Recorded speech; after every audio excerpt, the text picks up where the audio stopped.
Assalamu alaikum, you guys. I hope you're well, inshallah. It's taken me 6 months to finally do this video. I'll be honest, I filmed a video similar to this. Well, actually, I filmed this video a while back and I just didn't feel comfortable posting it. I didn't feel like it was necessary for me to go in so much detail with my experience.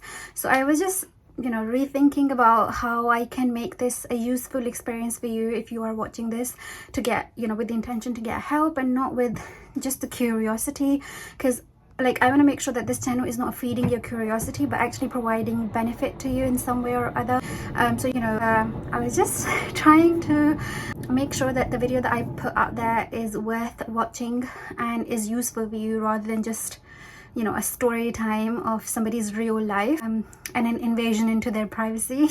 So yeah, I have thought about it a little bit now, and yeah, so we'll go through some of my experiences, but with obviously the intention to make this beneficial and motivational for you, and things that help me, especially with the pain, because I feel like that's what most people want to kind of hear about, like what was the experience like with the pain and how did you deal with it.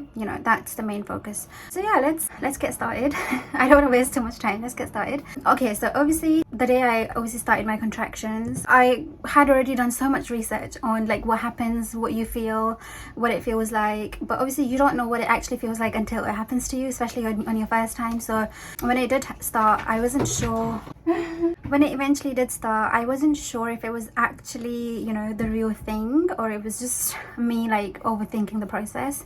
So I didn't actually tell Yasir. I waited for around 45 minutes to an hour, and once I was sure that this is something that I definitely never experienced before, and it's definitely increasing in intensity, and there were other signs other than the pain, and these signs you can look up online. I am not willing to go into detail with what I specifically experienced, but there will be things that might happen alongside. Your water might break. If that happens, you urgently go to the hospital. You might get some sort of bleeding, so that's something that could happen. Other things that could happen that you can just look up online.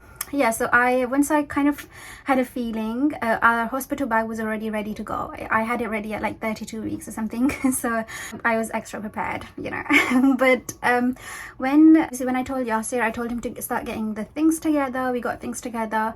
It was quite painful, but when I went to the hospital, after getting everything together, they said you weren't ready to be admitted to the hospital.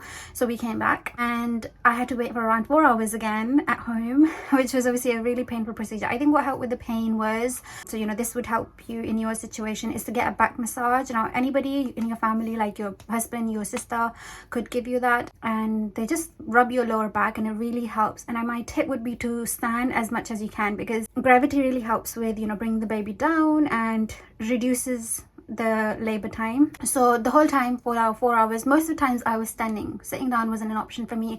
It was more comfortable to stand anyway, and just basically but whilst you're standing, get somebody to massage your back. That kind of helps relieve the pain. So that happened for 4 hours, and when I finally went into the hospital after that, they said we can admit you into the hospital now. Obviously initially I thought about this and I wanted to really get epidural and see how strong I am as well.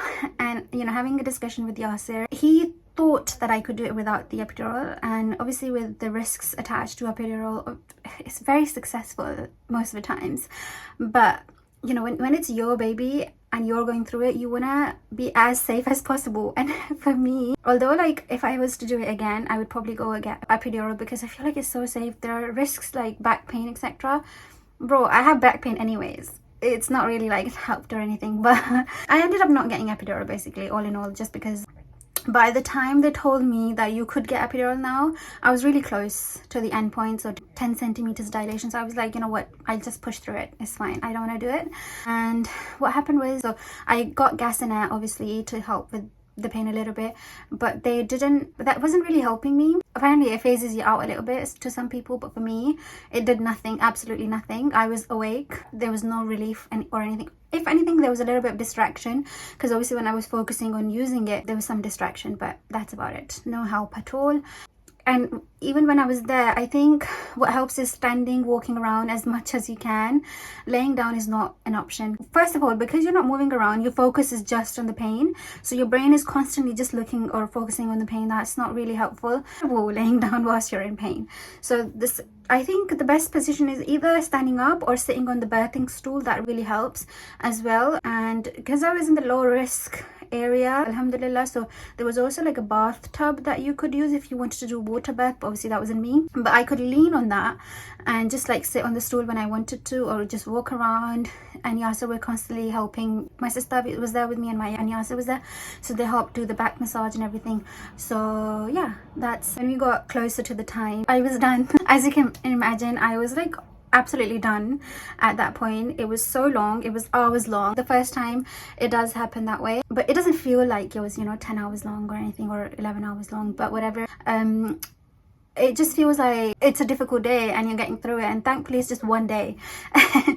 And when we, for me anyway, I know some people can be in it for like weeks. Some people get pains before even they start their labor, so alhamdulillah I didn't get anything like that. But for me, it was just that one day, full long day. And when I got to the end, obviously my energy was really low because I'd been in pain almost all day, so my energy levels were really down.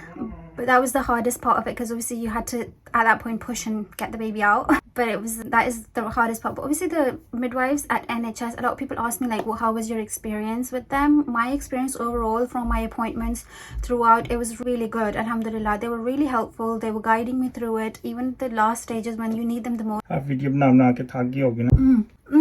my husband came with food.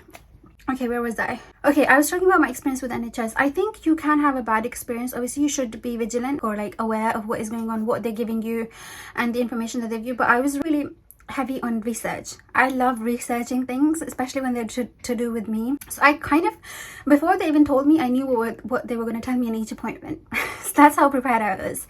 So yeah, I think overall my experience was great with the midwives, with my appointments throughout my pregnancy, and even on the day they were really helpful. And so I wouldn't really say anything negative, because, you know, alhamdulillah, I had a great experience. But once the final stage finally happened, it was just so emotional. Like, I didn't actually cry. I am not the kind of a person who cries really quickly. I think I'm emotionally very strong because I'm the oldest daughter. Like, no, there's no older sibling than me, so I've always been like, you know, that girl who's always with her dad, being the support system. So I'm not very emotionally weak person. I don't cry that quickly. But obviously throughout my pregnancy it changed. I was crying a lot more. But when he was born, I actually didn't cry. I cried when they put him on me, and that was like the moment when I broke down, and I was just like, I couldn't really control myself. I think it's quite natural, because obviously after all that struggle, so many months, and then that day you finally have the baby in your hands. It's just such an amazing experience, alhamdulillah. And it's crazy how quickly you forget about the whole experience and pain. Like, if somebody asked me right now, like, would you go back and have a baby again? I would. Like, I literally would. Because you know that it's so temporary. Like, although it is painful, but it's for such a short amount of time, and the reward that you get at the end of it is huge. The experience, like, obviously it's painful, but girl, like, you're getting a baby in the end. It's a blessing. And although there are struggles related with it postpartum, but still, having a baby to yourself is still a beautiful blessing. And regardless of any struggles, problems, I would do it anyway. You know, yeah, that was kind of my experience. I think, if I'm honest with you, I have struggled with postpartum a lot more than I did with my pregnancy. It was definitely tough, but I wouldn't say it was as tough as the last 6 months have been. It's definitely getting easier, because obviously he's a little bit older now. He plays, he sees things. But before, when he was born, the first 3 months were really difficult for me, just because it was I just couldn't tell what to do in any situation. I've learned so many skills in the past 6 months. I've not slept constantly for 8 hours in the past 6 months. Literally wake up every 2 hours, feed him, nappy change. You don't have to actually do a nappy change every 2 hours. I'm just extra, you know. I like to keep him as comfortable as possible, so I do that. And yeah, that was my kind of an experience. Alhamdulillah for, you know, having come this far. I would definitely you know, in terms of the pain management, I think obviously I talked about things that you can do. Knowing that, one thing I want to mention is that don't think about it too much. Like, if you think about, oh God, it's going to be so stressful, it's going to be so painful, I won't be able to do it, you're kind of telling your brain or telling yourself that you don't have the ability to do it, but you do have you have every kind of ability within yourself to actually go through this experience. That's why Allah subhanahu wa ta'ala put you in this situation. He promises that he does not burden a soul more than it can bear, keeping that in mind. So inshallah, when you're in the situation, it will be painful, but it won't be something that you can't bear. You can definitely get through it. It's possible. That's why you're going through it. Our bodies were kind of made for this purpose. One of the purposes of our bodies are to go through labor and delivery. So it's one of our goals, one of our purposes in this world. So we can do it. We have the ability to do it. So you can't tell yourself that you can't do it, because you can. And secondly, when you're in the situation, do you have another choice? No. And I promise you, as soon as you're over it, you will forget about the pain instantly. After a few days, okay, a few days, a little too early. After a few weeks, you're like, oh, okay, I did that. And you'll just be done. You basically be really happy with what you did and where you are. And after a few months, especially those 3 months, you'd be ready to have another baby. You'd be like, yeah, I can do it again. So, and second time I've heard, I obviously don't put me on that, but I've heard second time is always easier than the first time. That's what people at my office tell me, that second time is really different and easier, more manageable than your first time. So that's another thing. But yeah, overall, alhamdulillah, I can't stop being grateful for everything. And sometimes obviously the result won't be as you expected. Babies go through sometimes mother can go through issues, the baby can go through issues, you can have different types of problems. Sometimes you can have stillbirths. All kind of tests can come your way, but you always have to remember that regardless of what you go through, this dunya is there to test. That's my way of thinking in every situation of hardship, that this dunya is there to test me. Even if you do have a baby, the struggles associated with it, they are basically a test from Allah. Constantly we're being tested with it. But if you ended up having a difficult situation in the sense that you didn't end up having the baby in your arms or didn't get to take them home, astaghfirullah, I hope it never happens to anyone. Inshallah, it doesn't happen to anyone. If you did have that situation, you still have to remember that that's your test. Allah subhanahu wa ta'ala tests everyone in different ways, and at the end of the day, we're going to leave this dunya, including the children that we're giving birth to, our parents, us. We're all going to end up in our graves, and it's just about who is going through these tests quite patiently and living life the right way.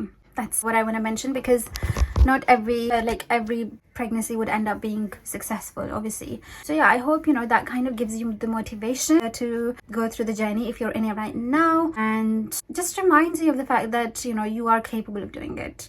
Yeah, that's what I want you to take away from the video, that you are capable of doing.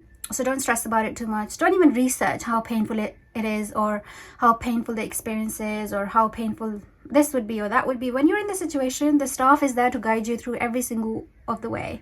They even tell you how to breathe. They explain different situations, different circumstances that you can get through. Basically, the staff is there to help you. And obviously you should do your research in terms of what kind of help is expected, what kind of pain relief is. There are classes available through NHS that you can take. And yeah, that was my kind of an experience. And yeah, difficult, challenging, but very rewarding. So very grateful, alhamdulillah. Yeah, I hope you enjoyed it. I hope you learned something from it and you're taking away something positive from the video. Until next time, look after yourselves, and I shall see you very soon in another video. What I do when I film actually is postpartum essentials, things that I have actually used, because I did buy lots of things, but what did I actually use?